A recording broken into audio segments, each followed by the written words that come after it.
My topic of choice is the effect of green space and biotic features on cognition and mood. So, is it just me, or have you guys noticed that there's like this recent trend on social media where more people are like buying plants and tending to them? They call it plant parenthood. I've never really heard it been called that, but just a quick Google search and tons of articles came up about it. So, there's like this obsession that's very recent and it's in millennials typically. But yeah, all of these came up. So I decided to hop on this trend, and now my front yard looks like this, and this, and this, and this, and I think you guys get the point. And also, here's my desk.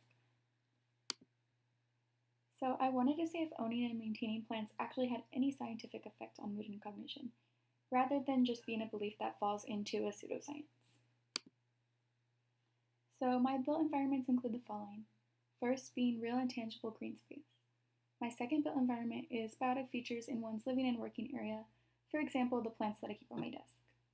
And third, the maintenance of greenery. In a simpler term, gardening. So things like tending to the plants through potting, watering, placing in sunlight. First, we have green space. This could be like having a window outside of your desk room with just a view of any green space. It is worthwhile to note that there is a difference between perception and reality of a green space. For example, does the environment have an open window through which tangible green space can be viewed, smelled, or even touched?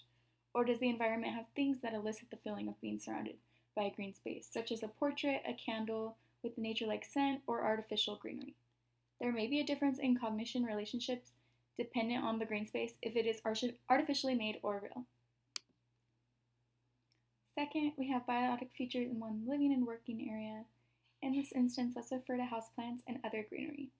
This poses a question. Are the biotic features in a location where the subject can view them while working, or are they simply surrounded by them, like behind to or on the side of the subject? Psychologists have actually found that bringing plants into the workplace not only increases satisfaction, but productivity. One study published by the NCBI showed that putting plants in a computer room improved productivity as well as lowered blood pressure. There's also this holistic group of therapy known as green care, which has many research findings. Green care is a form of therapy by being exposed to plants and gardening. It has been shown to benefit one's mood and mental health. Studies have stated that health professionals should urge their patients to make use of green space and do their work in gardens. Third, we have gardening. Gardening has been positively associated with one's health, benefiting things such as reduction of anxiety, depression, stress levels, and cognitive function. The act of gardening exposes one to sunlight and nature. Sunlight lowers blood pressure and is also a good source of vitamin D. Because gardening is a form of aerobic exercise, it has positive impacts, which the endless number of studies have proven exercise is beneficial to mental and physical health. Next, we have cognitive variables, so these include serotonin production, memory and attention, stress management, depression, and aggression. So first, we'll start with serotonin. Serotonin levels increase with each of the built variables, so they increase with green space, biotic features, and gardening. Serotonin is sometimes called the happy chemical, as it is the key hormone which functions in our mood, feelings of well-being, and overall happiness. It also modulates cognition, learning, memory, as well as several other physiological processes.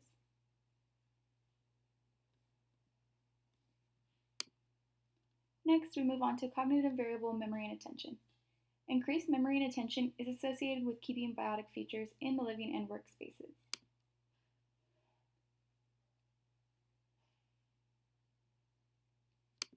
One study in particular found that exposure to residential areas surrounding greenery was associated with better scores on tests of memory and attention. Moving on is stress management, which is associated with maintenance of greenery or regular gardening. Studies have indicated a positive relationship between gardening and horticultural therapy and stress management. So, with an increase of gardening, there has been an association of an increase in the ability to manage stress. Next is depression. Green space and biotic features in one's environment have been shown to help with symptoms of depression. One study in particular exposed one group to a forest environment for a prolonged period. The other group had a standard room with no greenery. It concluded that the group exposed to the forest environment had significantly reduced depression and other cognitive variables as compared to the other group. Last, we have aggression. A green space environment is associated with reduced aggression. In a mental health study done on children and adolescents, a decrease in aggression scores was found to be associated with higher levels of exposure to green space. So, green space had a negative relationship with aggression. So basically this is a summary of what we just talked about. So on the left is the built environment, on the right is the cognitive variables. And thanks for watching.